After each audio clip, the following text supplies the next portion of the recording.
사도행전 6장, 7장은 예수님을 증거한다는 이유로 박해를 당한 그리스도인, 고난과 죽음을 두려워하지 않았던 그리스도인 스데반 집사님의 이야기입니다.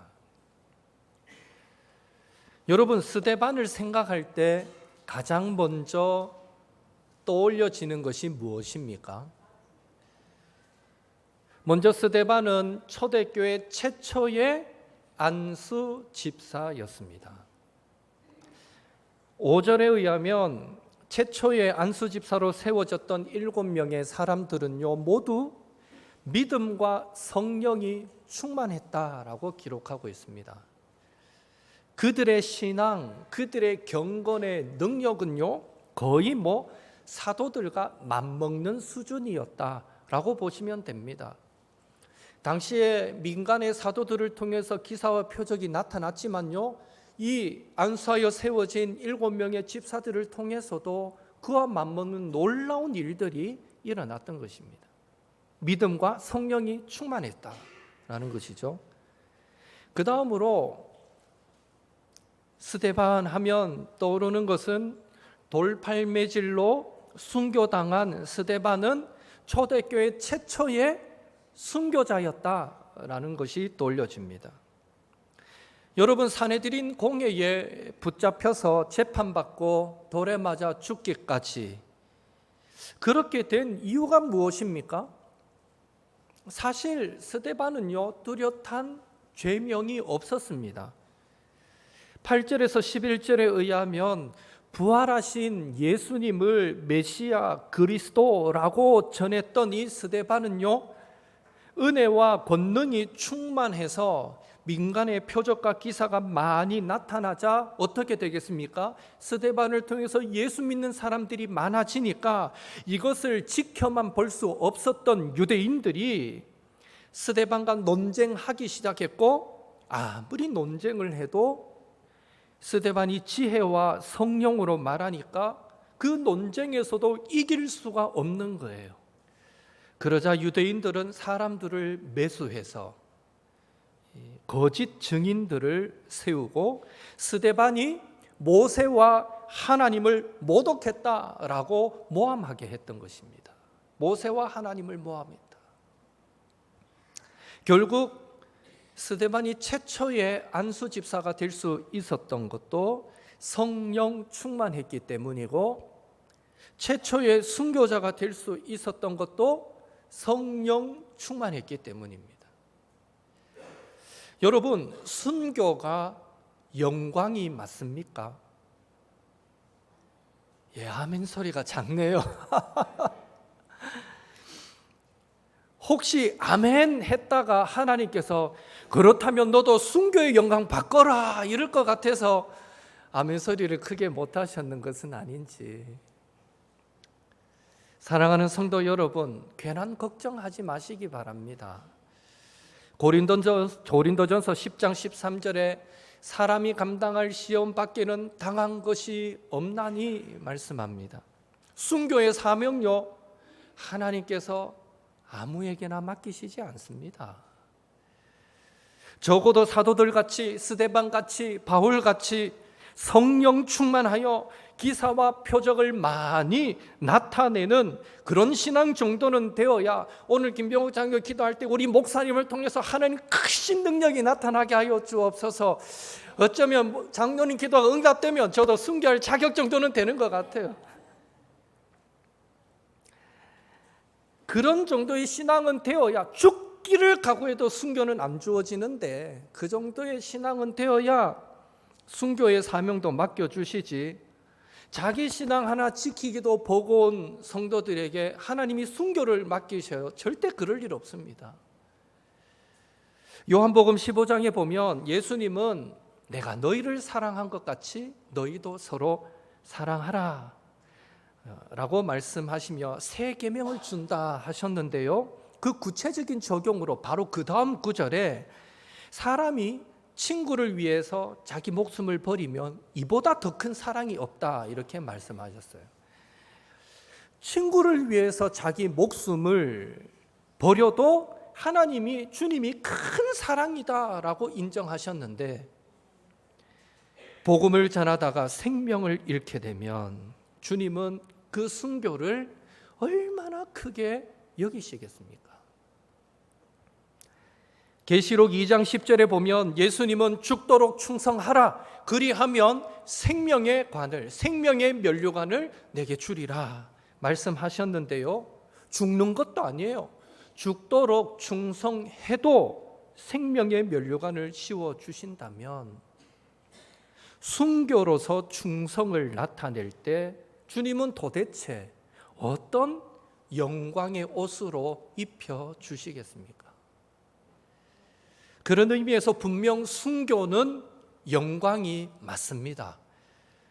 우리 가운데 순교의 사명을 받을 만한 자격이 되시는 분들은 받으셔서 저 천국에서도 영원토록 순교의 영광을 누리시기를 예수님의 이름으로 축복합니다.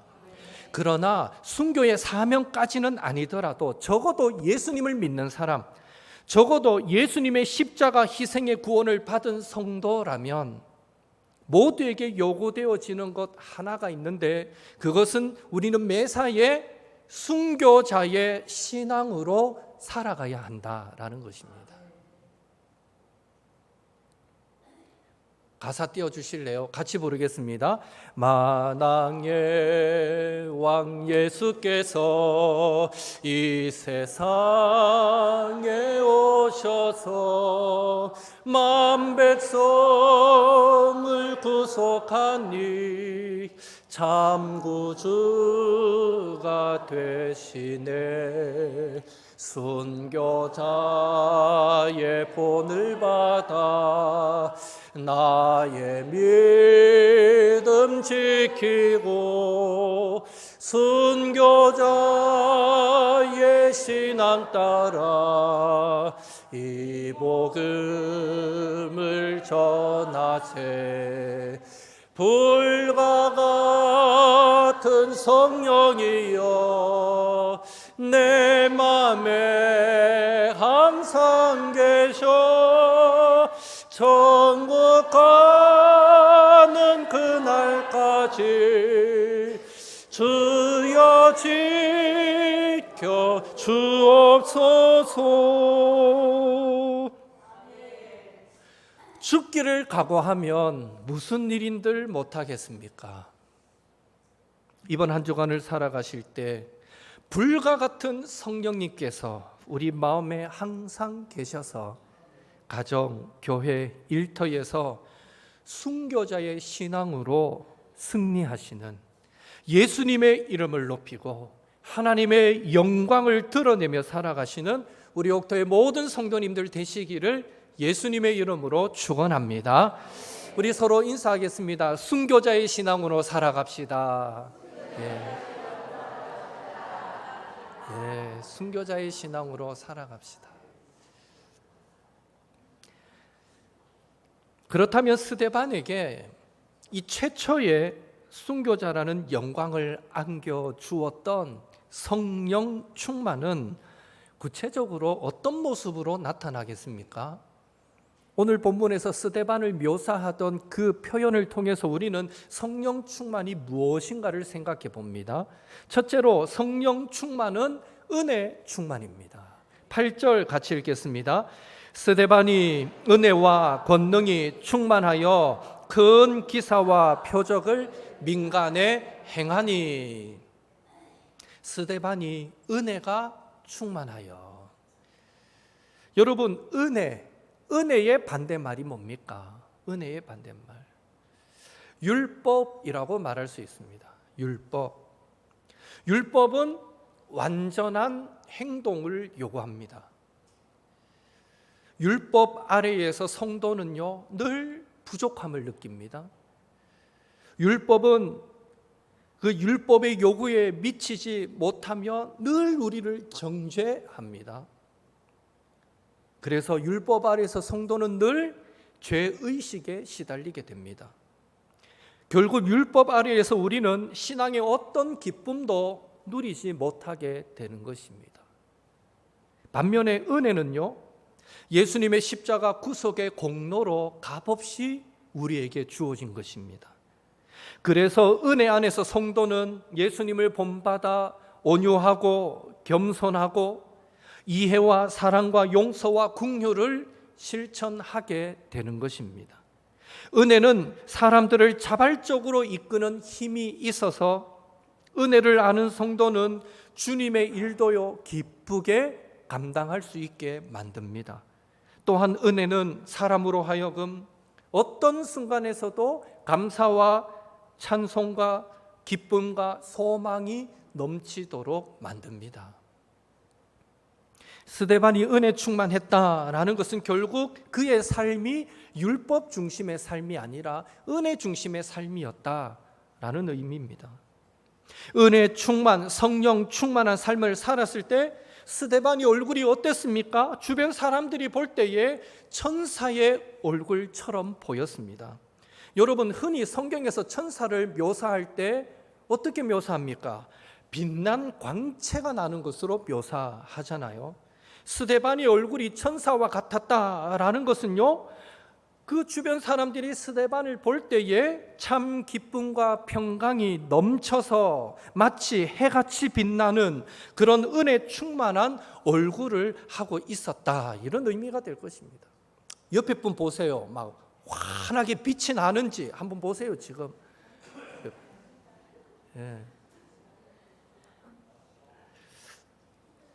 바라기는 우리도 스데반처럼 은혜 충만, 성령 충만한 성도가 되어서, 사실 이거 우리도 경험해 본 거예요. 정말 은혜 충만한 사람, 믿음 충만한 사람을 다 보면요, 어때요? 좀 환해 보이는 것 같지 않아요?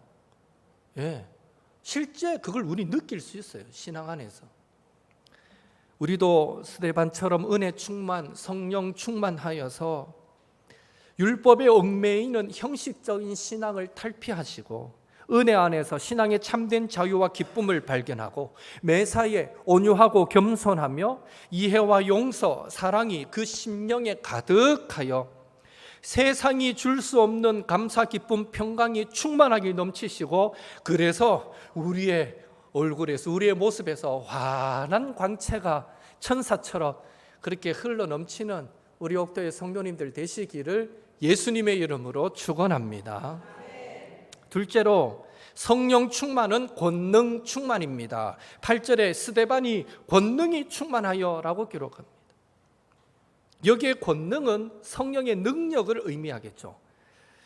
여러분, 성령의 능력이 무엇일까요? 성령의 능력은 성도가 거룩하게 살아가게 하는 힘이다라고 말할 수 있습니다. 다시 말해, 성령의 능력은 성도로 하여금 하나님의 영광을 드러내고 교회의 유익을 나타내고 성도들의 덕을 세우는 그렇게 역사하는 힘이다라고 말할 수 있습니다. 또한 성령의 능력은 저와 여러분으로 하여금 영과 진리로 예배하게 만들고 영적인 일, 하나님께서 기뻐하신 일들을 분별하여 하나님의 뜻에 맞게 수행하도록 하는 힘인 것입니다. 성령의 능력과 관련해서 오해하지 말아야 할 것 중에 하나는 성령의 능력을 단순히 겉으로 드러나는 어떤 기사와 표적에 국한시켜 생각해서는 안 된다라는 것이고요. 또 성령의 능력을 받으면 마치 우리가 막 하나님의 영을 우리 의지에 따라 마음껏 부릴 수 있는 것처럼 그렇게 생각해서도 안 됩니다.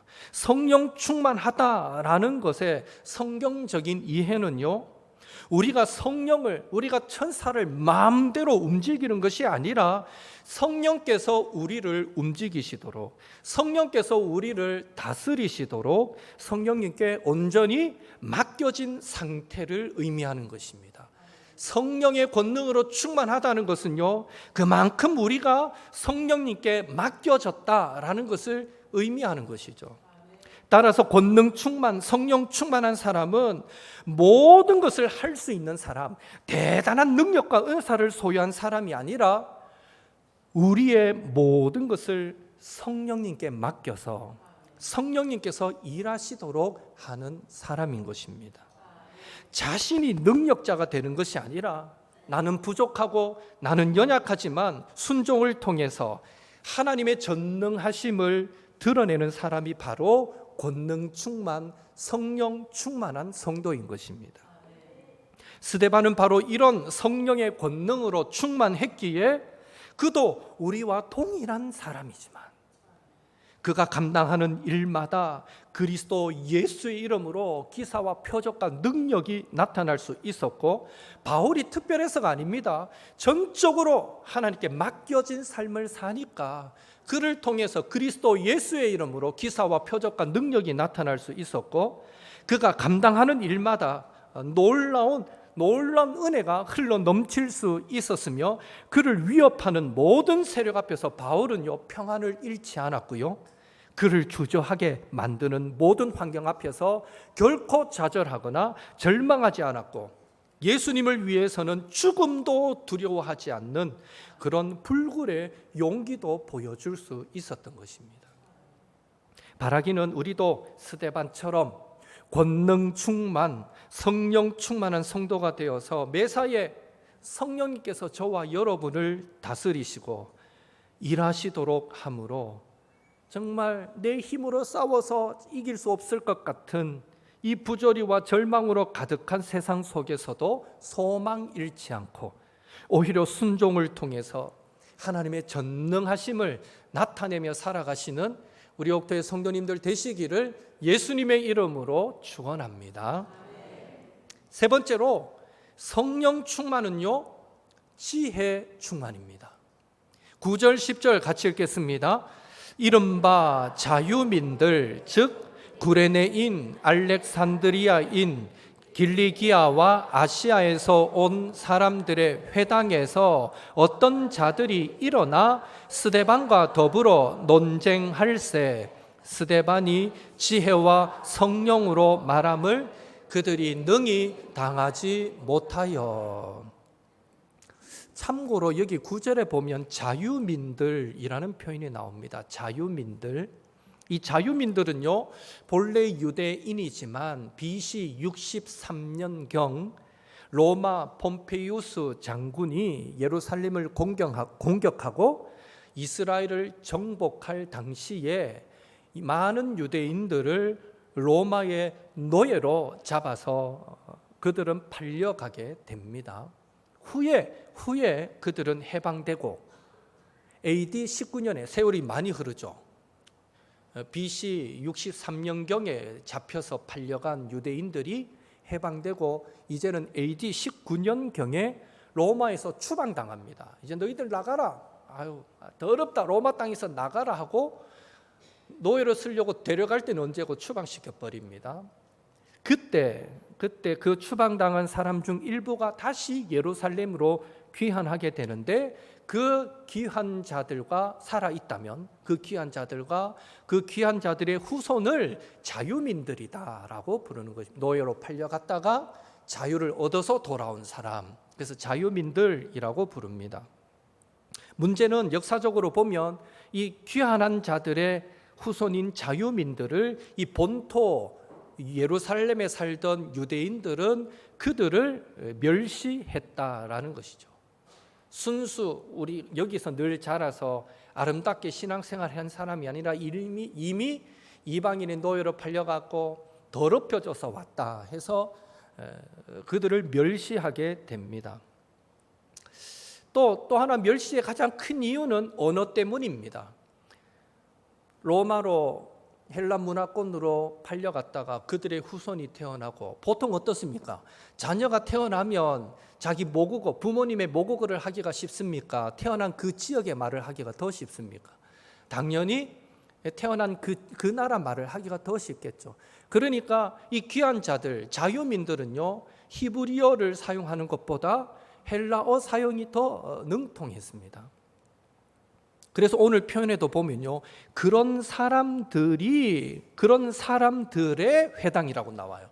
그러니까 예루살렘 안에는 정통 유대인들, 히브리어를 쓰는 사람들이 모여 예배하는 회당도 있었고, 이렇게 자유민들이 돌아와서 그 유대인들 사이에 잘 못 끼니까 자기들끼리 또 회당을 만들어서 예배했는데, 지금 바울은 바로 그 자유민들의 회당에 들어가서 복음을 전하고 논쟁했던 것이죠.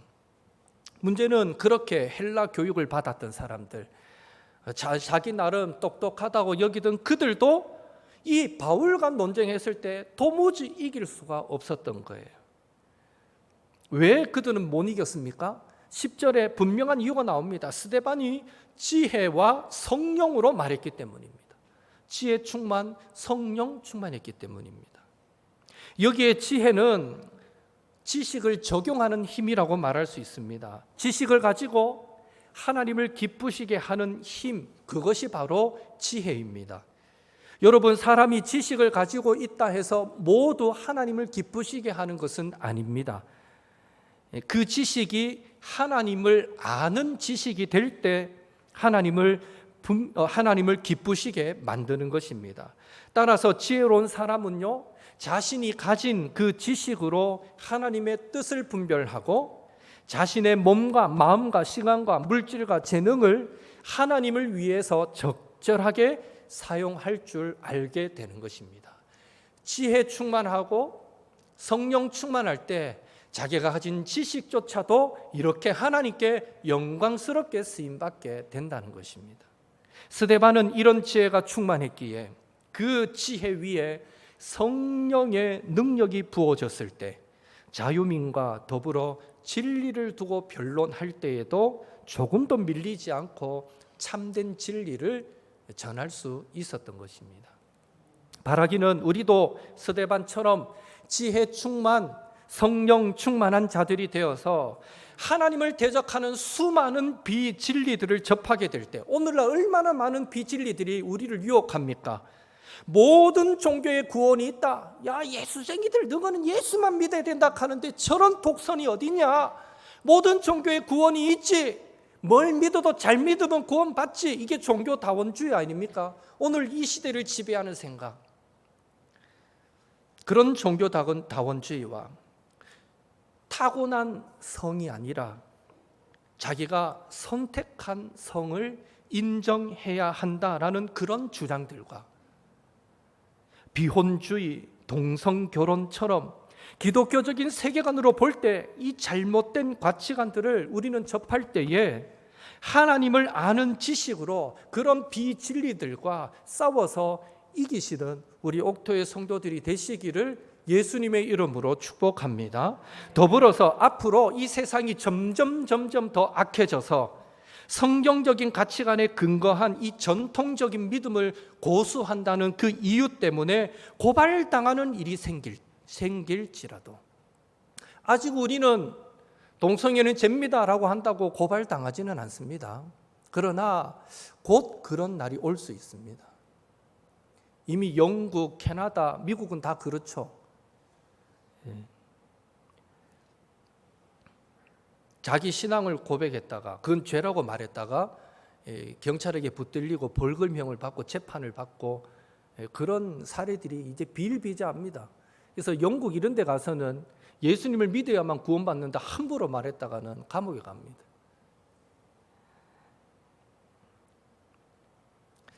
혹 우리나라에 앞으로 점점 세상이 약해지니까 우리가 믿는 참된 진리를 고수할 때 그것 때문에 우리가 고발당하는 일을 만나게 된다면, 다시 말해 마태복음 5장 11절 12절 말씀, 예수님의 말씀처럼 나로 말미암아 너희를 욕하고 박해하고 거짓으로 너희를 거슬러 모든 악한 말을 할 때가 온다면 그때가 우리가 하나님으로부터 복받을 때요, 하늘에서 우리가 받을 상이 크다라는 사실에 기뻐하시고 즐거워하면서 하나님을 아는 지식을 가지고 순교자의 신앙으로 담대히 싸워 승리하시는 우리 옥토의 모든 성도님들 되시기를 예수님의 이름으로 축원합니다. 우리는 설교를 시작하면서 스데반을 떠올릴 때 초대교회 최초의 안수 집사였다, 초대교회 최초의 순교자였다라는 것을 떠올린다고 했습니다. 그런데 사도행전 6장, 7장을 읽어보면 우리는 스데반을 생각할 때 한 가지를 더 떠올리게 되는데, 그것은 바로 스데반은 초대교회 최초의 예수님을 닮은 자였다라는 것입니다. 예수님을 닮은 자. 여러분, 스데반과 예수님의 공통점이 뭐가 있겠습니까? 첫째, 거짓 고소로 죽임을 당했습니다. 마태복음 26장에 보시면 여러분 잘 알잖아요. 예수님은 가룟 유다의 배신의 입맞춤으로 붙잡혀서 산헤드린 공회 앞에 서게 되었고요. 공회 앞에 섰을 때에 많은 거짓 증인들이 일어났다라고 성경은 기록하고 있습니다. 그리고 대제사장이 예수님께 네가 하나님의 아들 그리스도냐 말하라 라고 했을 때에 예수님이 그렇다라고 했다가 신성모독하는 말을 했다면서 사형 판결을 내리게 되고 결국 빌라도의 재판으로 십자가에서 죽임을 당하게 되셨습니다. 그런데요, 스데반도 보면은 사도행전 6장에 보면 자유민들이 도무지 이 스데반과 변론에서는, 논쟁에서는 이길 수 없거든요. 그러니까 이 자유민들이 거짓 증인을 앞세워서 스데반이 모세와 하나님을 모독하는 말을 했다라고 말함으로, 신성 모독하는 말을 했다라고 주장함으로 결국 백성들과 장로들과 서기관들을 충동시켜서 산헤드린 공회 앞에, 그 종교 재판 앞에 서게 만들었던 것입니다. 그리고 사도행전 7장에 보면 그 공회 앞에서 스데반이 구약 성경에 장차 오리라라고 예언되어졌던 그 의인이 바로 예수님이신데 너희들이 그 예수님을 죽였다라고 말했을 때 이 공회원들, 유대인들의 마음에 막 분노가 오르고 이를 갈고, 그런 표현이 나와요. 막 이를 갈고 이런 상황까지 가게 됩니다. 그리고 이내 스데반이 예수님이 하나님 보좌 우편에 서신 것을 보노라 라고 할 때에 그 말은 곧 유대인들의 입장에서는 뭐가 됩니까? 예수님이 하나님이시다라는 신성모독하는 말이 되는 것이죠.